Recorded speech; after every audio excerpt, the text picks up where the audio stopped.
So glad to be back in the storage room. I really enjoyed making the first one, even if it took a long time. For someone who's only doing this just for fun, I wasn't expecting it to do as well as it did, so thank you for watching it. Now, it's time for round 2. If you haven't seen the first one, here's a recap. I'll spin this cool looking wheel, and whichever Thomas episode it selects will have his crash remade. Nothing much has changed since the last episode. The only thing I can think of is that I added orange and purple to the wheel when it previously only had red, yellow, green, and blue. I think it looks a lot better now. Aren't colors fun? One last thing.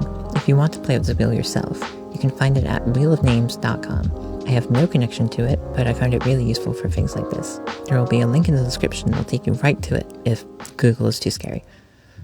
Okay, let's do this. I'm hoping for maybe a Halloween-y episode that is fall for me as I'm writing this, and I would prefer to not skip any major holidays.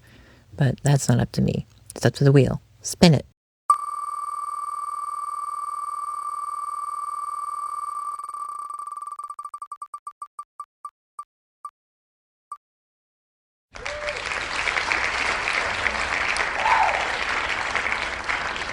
Oh, winter episode. Okay, I can work with that. At the pudding factory, Elizabeth was piled high with crates of Christmas puddings. The fat control is counting on me. I mustn't be late.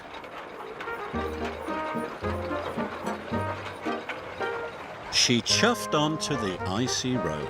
Dude, this road's ass! Suddenly, she was on a steep hill.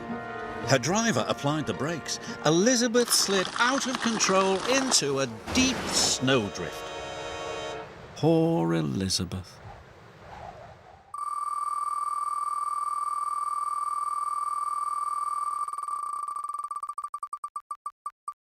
Okay, now we can do a fall one.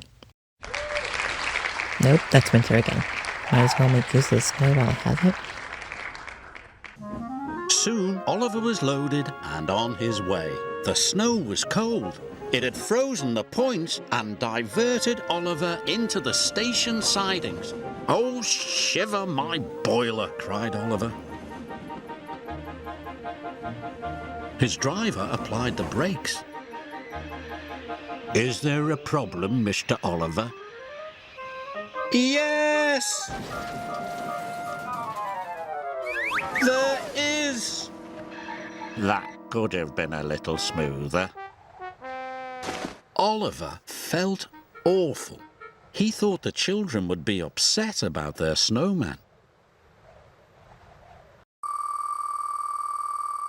It's always so cold filming in the snow. Hopefully I don't have to do it again.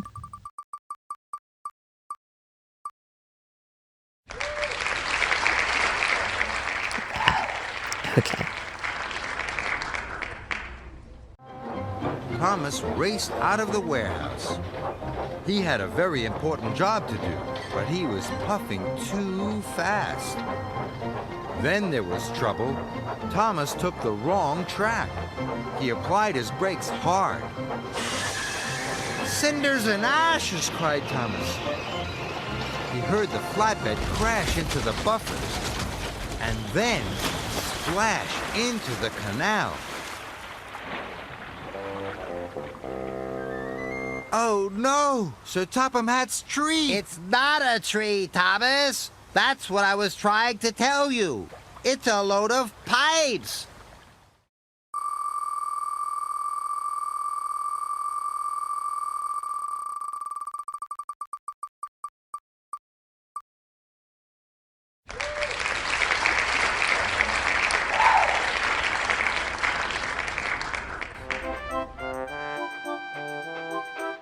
Mr. Percival was waiting for him. "Where's the hot air balloon, Duncan?" "It came loose, sir, and floated away." Mr. Percival was upset. Then there was trouble. The balloon floated down from the sky once again, straight towards the weather vane on Mr. Percival's roof. It burst on the sharp point. The balloon tumbled down. Fizzling fireboxes. Duncan was upset. Oh, that's it? The crash is the balloon popping? I mean, I'll take it, but it's a bit anticlimactic. Don't you think?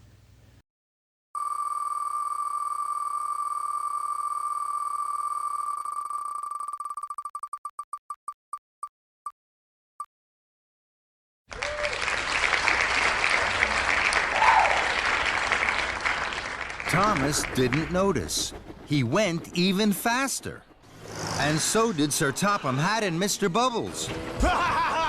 Dude, this Funnels. so fucking funny. They make me want to merge without looking. Thomas didn't see them, but he did see a red signal.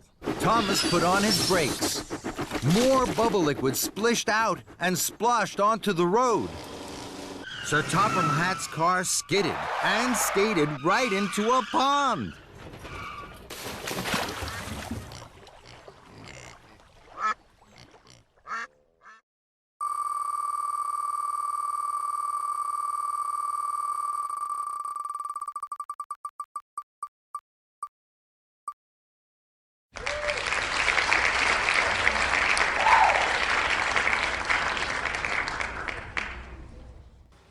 Sir Handel will be arriving with the cars of flowers soon, he tooted.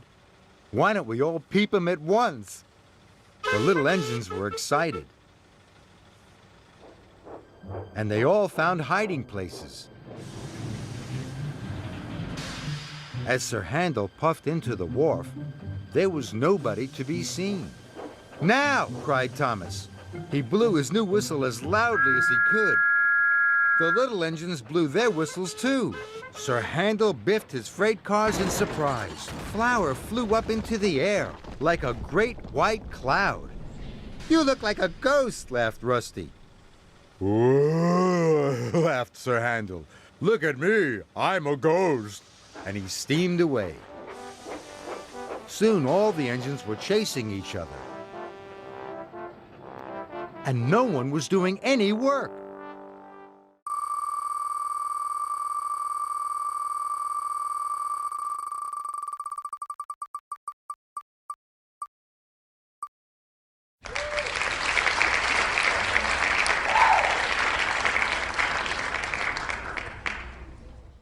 The cars moved smoothly at first, then suddenly Oliver felt them push forward. His driver applied the brakes, but they were useless against the surging cars. On, yelled the cars. Oliver fought hard, but still they forced him on and on.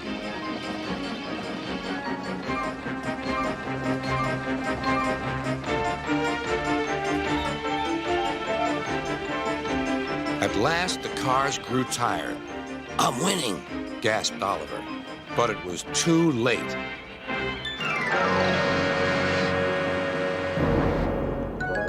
Oliver lay bruised and bemused, bunker down in the turntable well. Duck surveyed the damage. Hello, Oliver. Are you being a good, gracious engine? Beg pardon, but we really don't like this sort of surprise. Donald and Douglas will miss their turntable until it is mended.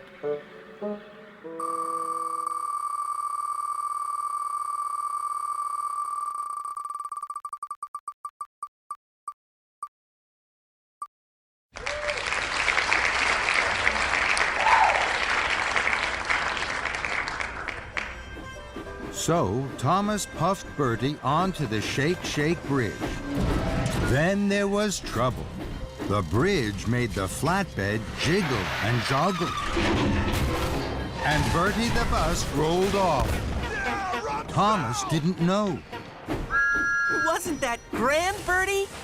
Then Thomas gasped. He saw Bertie shudder and shake. Cinders and ashes! That was also pretty anticlimactic. Just a lot of build-up for that. I thought the bridge would at least collapse or so. Oh, no.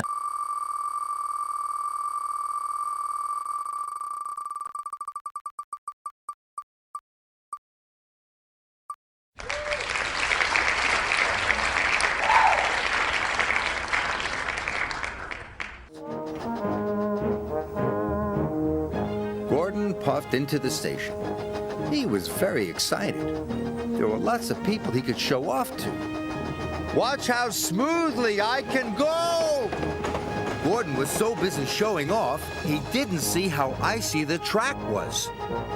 Gordon slid right through the station and into a siding. Everyone watched as he puffed into a big pile of snow.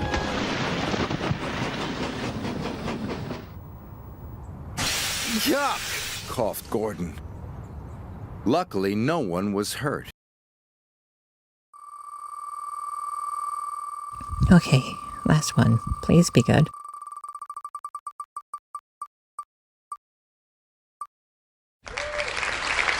Oh, this is a classic in these types of series. Give me a minute and some cocoa powder.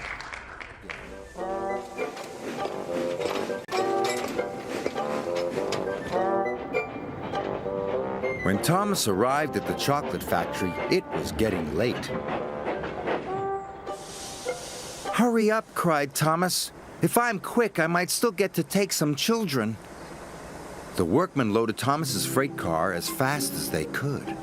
It was soon filled with heaps of chocolatey cocoa powder. Thomas was ready to go. But the shunters hadn't released the brakes on the freight cars. Thomas pulled as hard as he could, but the freight cars wouldn't move. I have to hurry, puffed Thomas. He heaved, he huffed, and he puffed, and he heaved so hard. Thomas shot forward. Cocoa powder flew everywhere. Now I'll never get to take the children.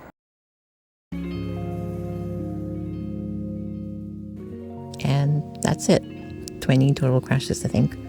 I don't have much else to add to the end of this, except if you're gonna go outside to do something like this, please dress appropriately for the occasion, especially if it's in the snow. Now, you can't really recommend crashes you'd like to see on account of the wheel system, but if there's anything else you'd like to see from this little series, then let me know. I might implement it when I come back to this at some point. Thank you for sticking around. Have a good rest of your day. Goodbye.